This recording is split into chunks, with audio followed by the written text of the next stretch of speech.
Good morning, and it is just about morning. It's Saturday the 9th of May, and I'm having my walk around Edgbaston Reservoir, and it's absolutely beautiful. There's barely a cloud in the sky. Temperature's probably in the mid-20s. It's a fantastic day, feeling good. And don't know about you, but I can sense a bit of a change in the energy.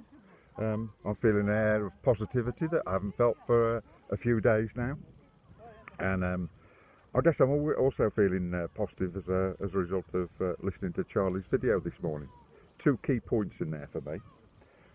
The first one, that more paedophiles worldwide were arrested yesterday than the total amount of new cases of so-called COVID-19. Fantastic. I don't know the numbers, but I suspect they're huge. And the second point was that May the 15th, next Friday, just 6 days away, could be a significant date.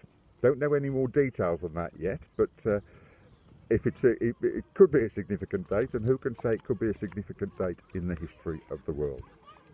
So feeling good from both those perspectives. However, this isn't over yet. It looks like it's going very much in the right direction, but it's not over yet, and I'll come to that a bit later. It's getting a bit busy around here this morning. But first, I just want to talk to you about two people briefly. One of them you will undoubtedly know, and one of them you maybe don't know. So I'll start with the one that you maybe don't know first. He was a man, a great man, named Viktor Frankl, who lived and died during the last century.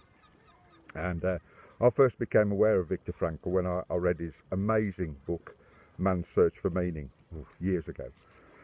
And it blew my mind.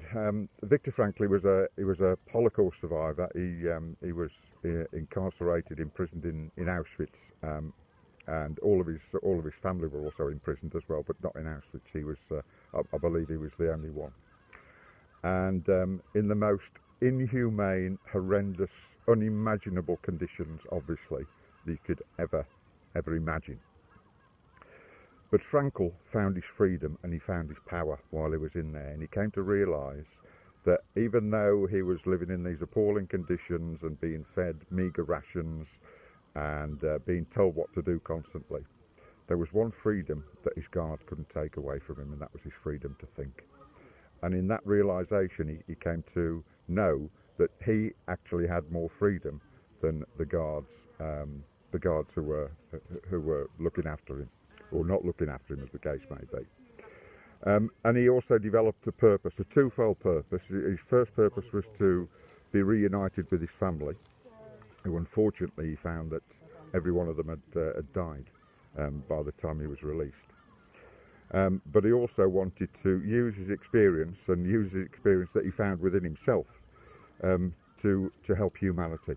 And he went on to become a world-renowned psychiatrist and change the face of psychiatry. And the second man, who you will undoubtedly have heard of, is Nelson Mandela, a man who was imprisoned for 27 years for standing up for something he believed in, and he did hard labour. He used to break up limestone, and that was the reason that he developed those distinctive squinty eyes that he had, because the constant glare of the sun off the limestone he was working on. But throughout that period, throughout that 27 years, and 27 years is an awful long time, he stayed in his power. He stayed in his power, to the extent that apparently, allegedly, when he was released, his prison warders wept because they'd come to admire him so much for his power and his wisdom. So both the thing that links both of those men, those great men, is that they refused to become victims of their circumstances.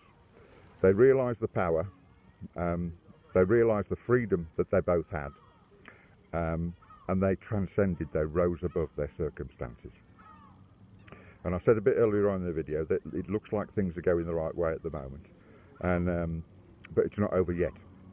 And I watched a video from one of the great heroes of this experience that we're all having, Dr. Rashid Butter, this morning, And he shared that Congress in the States passed a law about a week ago that's currently being trialled in, I think it's Vermont, that allows state officials to go into homes and remove anyone who's suspected of having this virus, and put them in quarantine.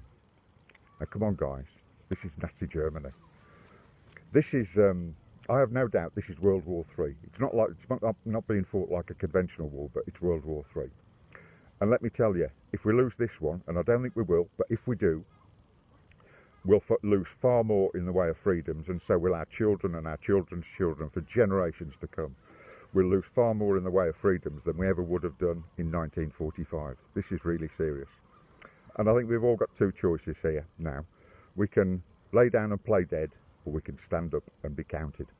And I think we all owe it to each other to stand up and be counted. But we've got these two choices. We can play possum, or we can be Spartacus.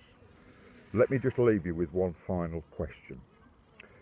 Who do you think, either the possum or Spartacus, who do you think Viktor Frankl and Nelson Mandela would have been in this situation? Ask yourself that. Have a great day guys, and I'll see you tomorrow. Thanks for listening.